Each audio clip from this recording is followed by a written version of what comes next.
ഞാൻ വന്നിട്ടുള്ളതൊരു അടിപൊളി റെസിപ്പി ആയിട്ടാണ്. വെറും 3 ചേരുവകൾ കൊണ്ട് 5 മിനിറ്റിൽ ഉണ്ടാക്കാൻ പറ്റുന്നൊരു കിടു പലഹാരമാണിത്. മാത്രമല്ല എണ്ണയിലൊന്നും ഫ്രൈ ചെയ്യേണ്ട, അതുകൊണ്ട് തന്നെ ഹെൽത്തിയാണ്. അപ്പോൾ ഇത് ഉണ്ടാക്കാൻ വേണ്ടിയിട്ട് ആദ്യം തന്നെ ഒരു കടായി ചൂടാക്കിയിട്ട് അതിലോട്ട് 1 ടേബിൾ സ്പൂൺ നെയ്യ് ചേർക്കുന്നുണ്ട്. ഇനി നമ്മൾ അടുത്തതായിട്ട് ഇതിലോട്ട് 1/2 കപ്പ് റവയാണ് ചേർക്കുന്നത്. അപ്പോൾ റവ ഈ നെയ്യിലിട്ടിട്ട് നന്നായിട്ടൊന്ന് വറുത്തെടുക്കുക. ഇനിയിപ്പോൾ വറുത്ത റവയാണെങ്കിൽ ഒന്നും കൂടെ ഒന്ന് വറുത്തെടുക്കണം. അപ്പോൾ ഞാനിപ്പോൾ ഇത് 2 മിനിറ്റ് മീഡിയം ഫ്ലെയിമിലിട്ടിട്ടൊന്ന് വറുത്തെടുക്കുകയാണ്. ഇപ്പോൾ നല്ലൊരു സ്മെല്ല് വരും കേട്ടോ നെയ്യിൽ റവ വറുത്തെടുക്കുമ്പോൾ. അപ്പോൾ ഇനി നമുക്കിതിലേക്ക് പാല് ചേർക്കാം. ഞാനിപ്പോൾ 1 കപ്പ് പാലാണ് എടുത്തത്. 250 ml കപ്പിന് 1 കപ്പ് പാല്. ഇത് തണുത്ത പാലാണ് കേട്ടോ, കാച്ചിയ പാലൊന്നും അല്ല. ഇനിയിപ്പോൾ വേണമെന്നുണ്ടെങ്കിൽ ചൂട് പാൽ വേണമെങ്കിൽ അങ്ങനെ ഒഴിച്ചു കൊടുക്കാം. പാല് ചേർത്ത് ജസ്റ്റ് ഒന്ന് മിക്സ് ചെയ്തെടുക്കുക. കട്ടയൊന്നും കൂടാതെ ഒന്ന് മിക്സ് ചെയ്തെടുത്തിട്ടുണ്ട്. ഇനി ഇതിലേക്ക് പഞ്ചസാരയാണ് ചേർക്കുന്നത്. ഞാനിപ്പോൾ 1/2 കപ്പ് പഞ്ചസാരയാണ് ചേർത്തത്. ഇത് അത്യാവശ്യം നല്ല മധുരം ഉണ്ടാവും. ഇനിയിപ്പോൾ ഇത്ര മധുരം വേണ്ടാന്നുണ്ടെങ്കിൽ ഒരു 1/4 കപ്പൊക്കെ ഇട്ട് കൊടുത്താൽ മതി കേട്ടോ. പിന്നെ കുട്ടികൾക്കൊക്കെ ആകുമ്പോൾ അത്യാവശ്യം നല്ല മധുരത്തിൽ ചെയ്യാവും നല്ലത്. അപ്പോൾ റവയൊക്കെ നന്നായി വന്നിട്ട് പാനിൽ നിന്ന് വിട്ട് വരുന്നൊരു പരുവായിട്ടുണ്ട്, കണ്ടില്ലേ. പിന്നെ നല്ലൊരു ഫ്ലേവറിന് വേണമെന്നുണ്ടെങ്കിൽ വാനില എസൻസോ ഏലക്കാപ്പൊടി ഇട്ട് കൊടുക്കാം കേട്ടോ. അപ്പോൾ നമുക്കിത് വാങ്ങി വെക്കാം. അപ്പോൾ ഇത് കൈകൊണ്ട് തൊടാൻ പറ്റുന്നൊരു ചൂടായിട്ടുണ്ട് കേട്ടോ. അതിനുശേഷം ഞാനിതിലേക്ക് ഒരു പിഞ്ച് ഉപ്പ് ചേർക്കുന്നുണ്ട്. പിന്നെ ചേർക്കുന്നത് 1/4 കപ്പ് തേങ്ങ ചിരവിയതാണ്. അപ്പോൾ ഉപ്പും തേങ്ങയും ചേർത്തിട്ട് ഇതെല്ലാം കൂടി നന്നായിട്ടൊന്ന് മിക്സ് ചെയ്തിട്ട് കുഴച്ചെടുക്കണം. ഇതിപ്പോൾ ഞാൻ നല്ലവണ്ണം കുഴച്ചെടുത്തിട്ടുണ്ട്. ഇനി നമുക്കിത് 2 പോർഷനായിട്ട് തിരിക്കണം.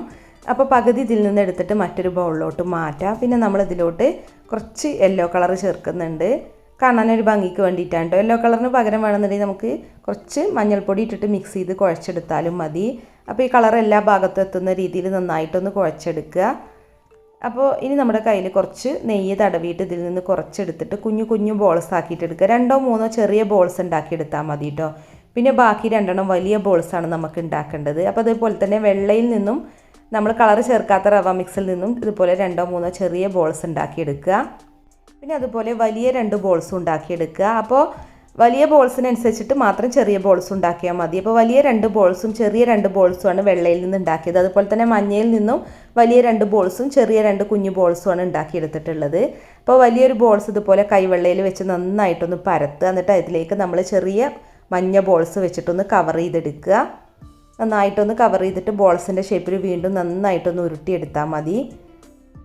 അപ്പോൾ ഇതുപോലെ ഒന്ന് ഉരുട്ടിയെടുത്തിട്ടുണ്ട്. ഇനി അതുപോലെ തന്നെ മഞ്ഞ വെച്ചിട്ട് നമ്മൾ പരത്തിയിട്ട് അതിൻ്റെ ഉള്ളിൽ വെള്ള ബോൾസും വെച്ച് കൊടുക്കുകയാണ്. അപ്പോൾ അതുപോലെ കൈവെള്ളയിൽ ജസ്റ്റ് ഒന്ന് പരത്തി കൊടുക്കുക. നമ്മളെ കയ്യിൽ നെയ്യോ വെളിച്ചെണ്ണയൊക്കെ തടവിയിട്ട് ചെയ്യുകയാണെന്നുണ്ടെങ്കിൽ നന്നായിട്ട് പരന്ന് കിട്ടും. ഇനി വെള്ള ബോൾസ് ഇതിൽ വെച്ചിട്ട് നന്നായിട്ട് കവർ ചെയ്യുക. അങ്ങനെ മഞ്ഞയുടെ ഉള്ളിൽ വെള്ളയും വെള്ളയുടെ ഉള്ളിൽ മഞ്ഞയും വെച്ചിട്ട് നന്നായിട്ടൊന്ന് കവർ ചെയ്തിട്ട് ബോൾസിൻ്റെ ഷേപ്പിലൊന്ന് ആക്കിയെടുത്താൽ മതി. ഇതുപോലെ എല്ലാം നമുക്കൊന്ന് ചെയ്തെടുക്കുക. അപ്പോൾ നമ്മൾ എടുത്ത അളവിൽ 4 എണ്ണമാണ് കേട്ടോ ഉണ്ടാക്കിയിട്ടുള്ളത്. ഇനി നമുക്കിത് കട്ട് ചെയ്തിട്ടാണ് കേട്ടോ സെർവ് ചെയ്യേണ്ടത്. അപ്പോൾ മഞ്ഞയുടെ ഉള്ളിൽ വെള്ളം ഇങ്ങനെ കാണാനൊരു ഭംഗിയാണ്. അതുപോലെ വെള്ളയുടെ ഉള്ളിൽ മഞ്ഞ ഫില്ലിങ്സ് കാണാനും നല്ല ഭംഗിയാണ് കേട്ടോ. ഇനിയിപ്പോൾ കളർ ചേർക്കാൻ താല്പര്യമില്ല എന്നുണ്ടെങ്കിൽ കളർ ചേർക്കാതെ ബോൾസിൻ്റെ ഷേപ്പിലോ കട്ലറ്റിൻ്റെ ഷേപ്പിലോ ഉണ്ടാക്കിയിട്ട് ഉരുട്ടിയെടുത്താലും മതി കേട്ടോ. എന്നാലും നല്ല ടേസ്റ്റാണ്, കഴിക്കാൻ നല്ല ടേസ്റ്റാണ് കേട്ടോ. പിന്നെ കാണാനൊരു ഭംഗിക്ക് വേണ്ടി ഇതുപോലെ 2 കളറിൽ ചെയ്തു എന്നേ ഉള്ളൂ. അപ്പോൾ കുട്ടികൾക്കൊക്കെ കാണുമ്പോൾ തന്നെ ഒരു അട്രാക്ഷൻ ആയിരിക്കും, അതുകൊണ്ട് ചെയ്തതാണ്. അപ്പോൾ എന്താണെങ്കിലും ട്രൈ ചെയ്ത് നോക്കേണ്ട ഒരു ഈസി സ്നാക്കാണ് കേട്ടോ. ഒന്ന് ട്രൈ ചെയ്ത് നോക്കിയിട്ട് ഫീഡ്ബാക്ക് അറിയിക്കുക. പിന്നെ വീഡിയോ ഇഷ്ടമായിക്കണമെങ്കിൽ ലൈക്ക് ചെയ്യുക, ഷെയർ ചെയ്യുക, കമൻറ്റ് ചെയ്യുക. ചാനൽ സബ്സ്ക്രൈബ് ചെയ്യാത്തവരുണ്ടെങ്കിൽ ഒന്ന് സബ്സ്ക്രൈബും കൂടെ ചെയ്യുക. അപ്പോൾ മറ്റൊരു അടിപൊളി റെസിപ്പി ആയിട്ട് നമുക്ക് വീണ്ടും കാണാം. താങ്ക്